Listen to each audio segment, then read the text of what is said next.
내 어깨 위에는 언제나 곰 3마리가 올라타서 놀고 있습니다.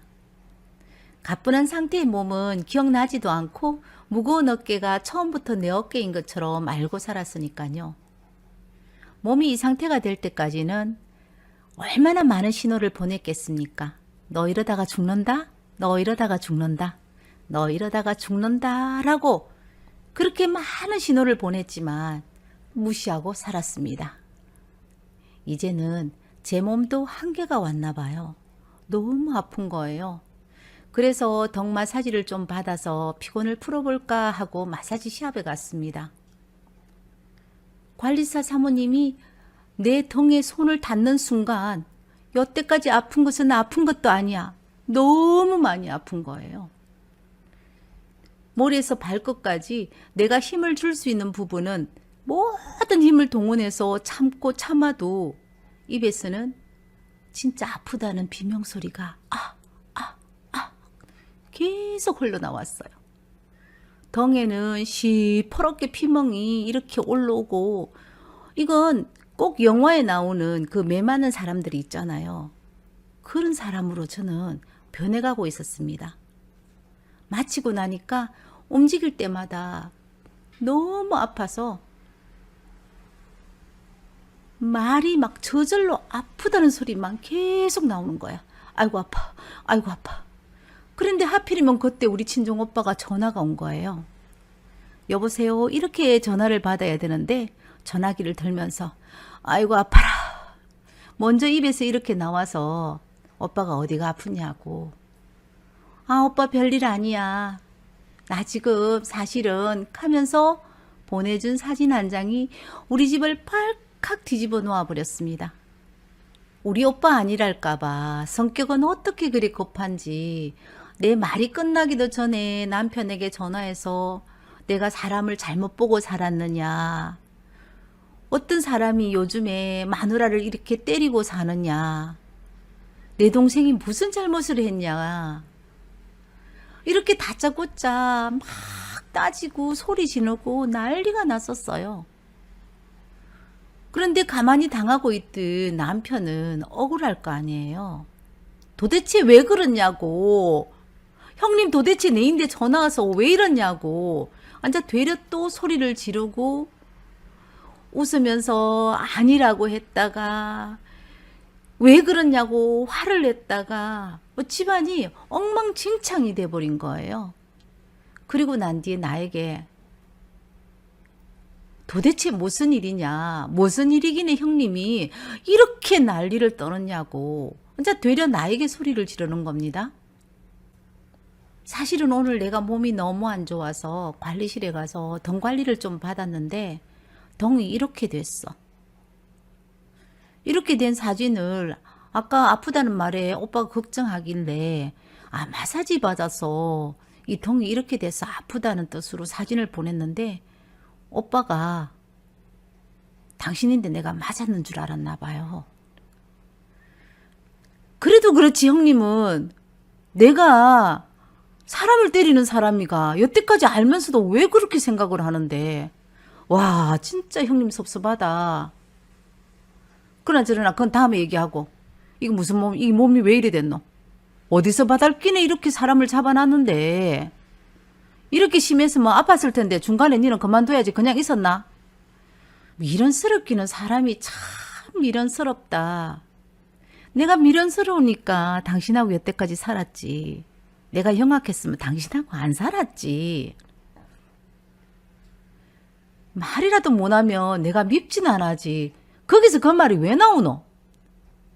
그리고는 관리실에 전화해서 따진다고 또 난리를 지기면서 숨이 넘어가더라고요. 그러다가 한참 있다가는 이제 성질이 좀 죽었는지 아이고 이 사람아 이렇게 미련스럽게 왜 살았노, 이렇게 나무 얘기하듯이 하니까 내가 미련스럽게 살고 싶어서 살았나?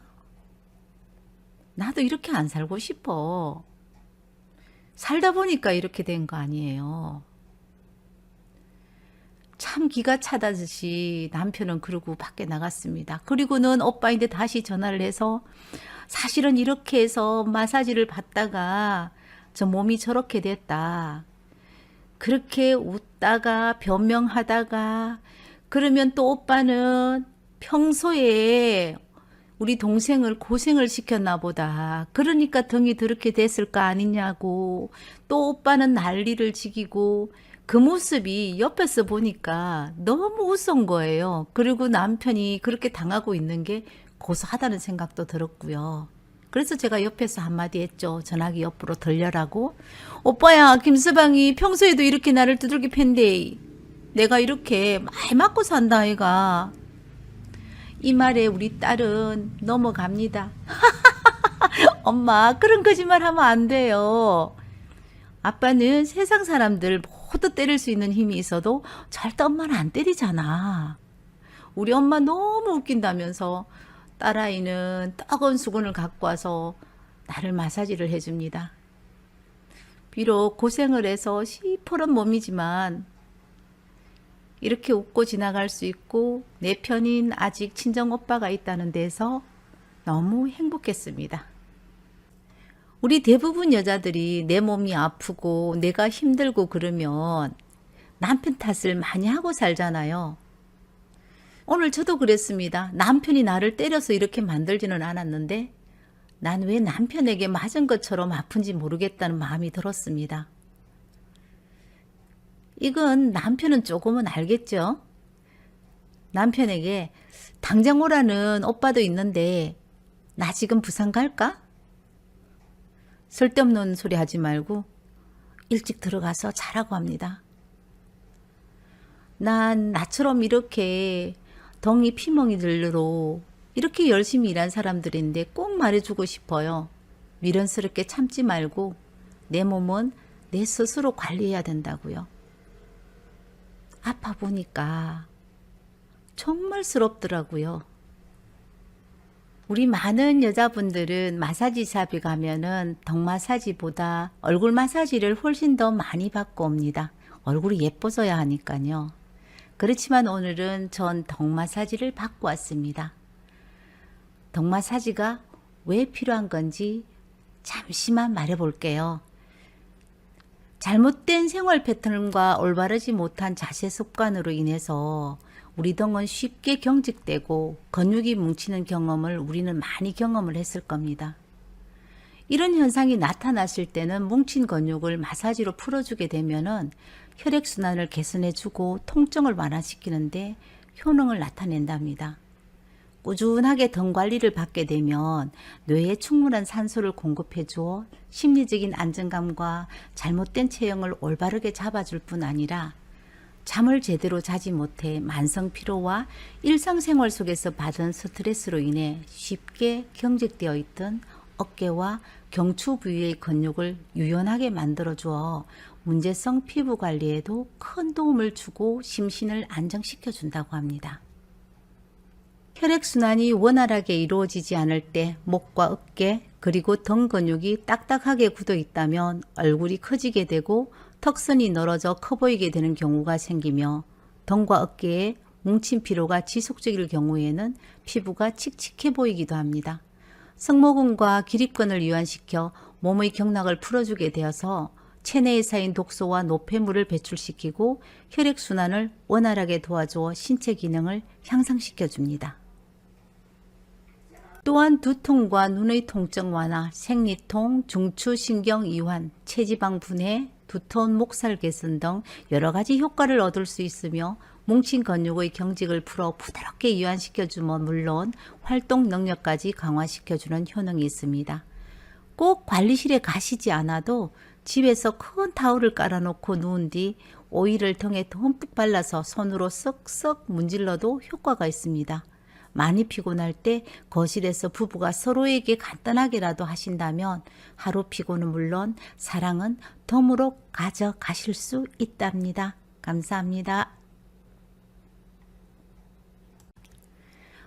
벚꽃은 질 때가 제일 아름답다는 말이 있잖아요. 사람도 삶을 마감할 때가 제일 아름다워야 된다고 생각이 됩니다. 전 만 5년 전에 벚꽃이 질 무렵에 간이 아픈 환자로 판정을 받았습니다. 의사의 말 중에 생존율 5년이라는 말밖에 들리지 않았고 지금도 아무 생각이 안 납니다. 이대로 두면 5년밖에 살지 못한다는 말이었는지 관리를 하면 좋아진다는 말이었는지 아무 말도 안 들리더라고요. 당연하죠. 내가 5년밖에 못 산다는데 제정신이면 거짓말이죠. 병원 들어갈 때는 정말 행복하게 들어갔습니다. 생전 처음으로 큰 돈을 들여서 종합검진을 받으러 갔기 때문에요.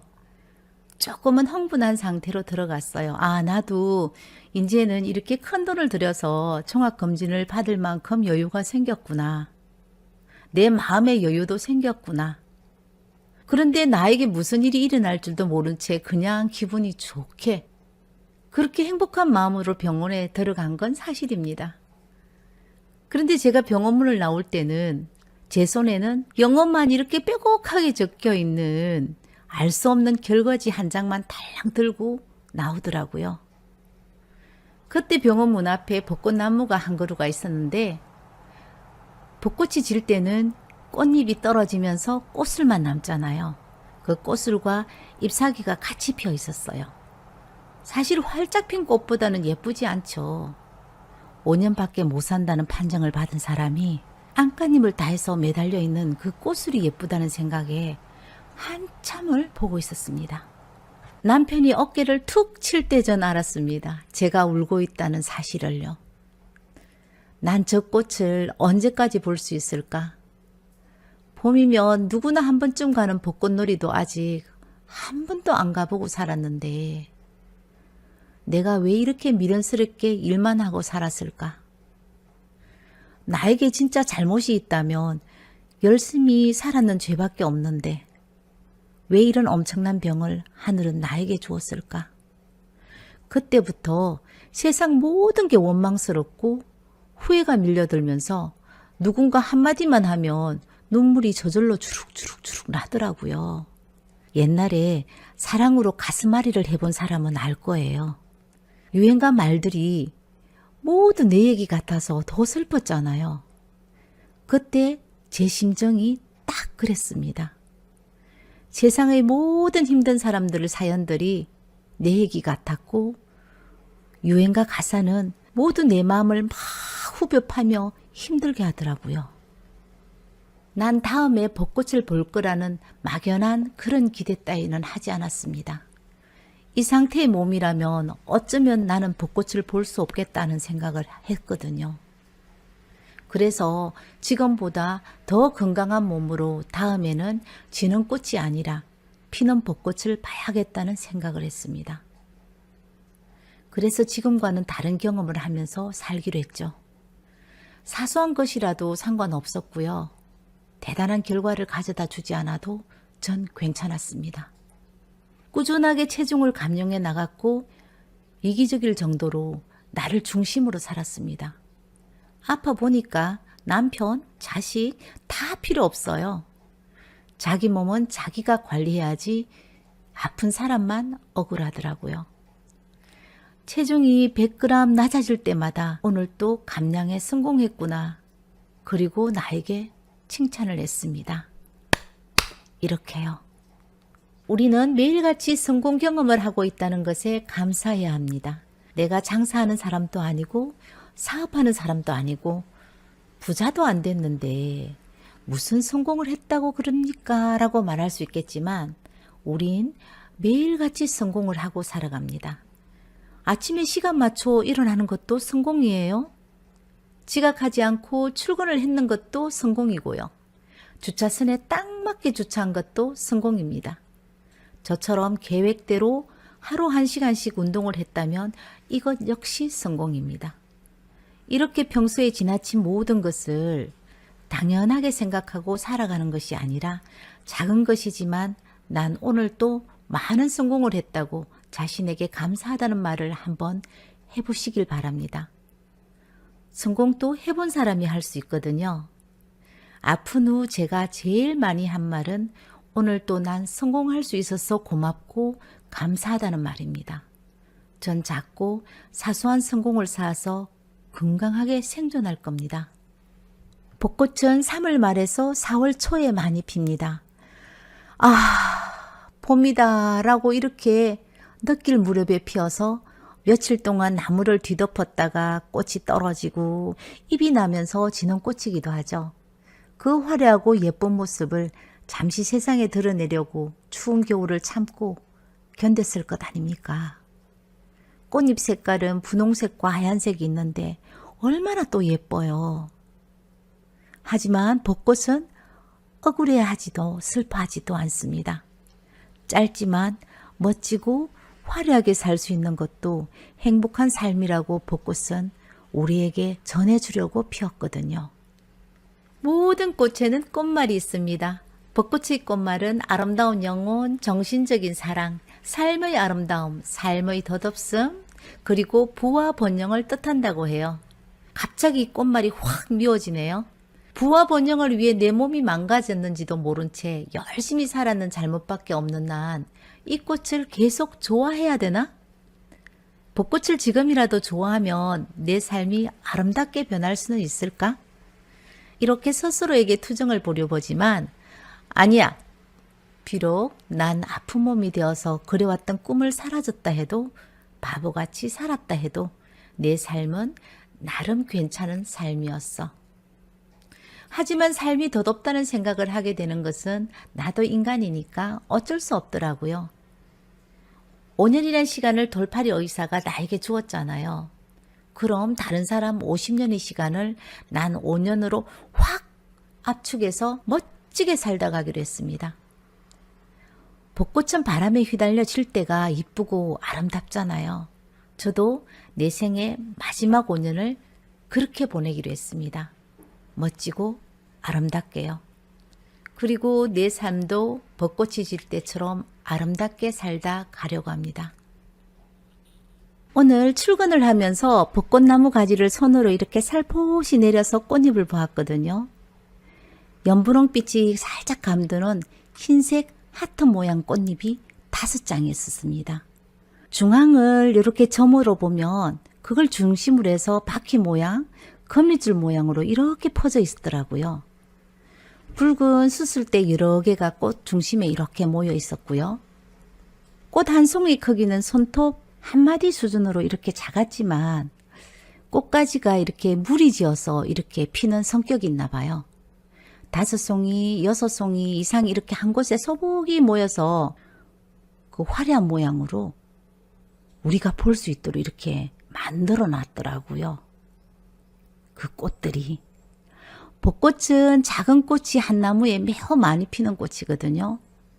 꽃을 많이 피운 벚나무의 경우 멀리서 이렇게 보면 연분홍색의 눈꽃송이들이 가지에 조롱조롱 매달린 듯한 그런 광경을 보여주고 있습니다.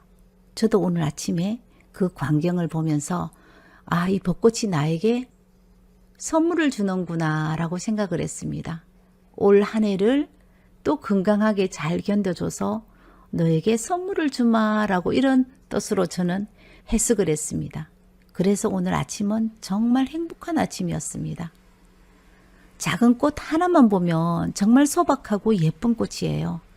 그런데 작은 꽃들이 모여서 자신의 예쁨을 수줍은 듯 나뭇가지에 이렇게 모여 앉아서 이렇게 소곤소곤 이렇게 수다를 떨면서 우리를 보는 모습은 세상 화려한 꽃들입니다. 올해는 날씨가 따뜻해서 벚꽃이 우리 지역에는 빨리 피었네요. 주말이면 만개할 것 같습니다. 그런데 밖에는 봄비가 와서 약간 걱정이 되기도 합니다. 감사합니다.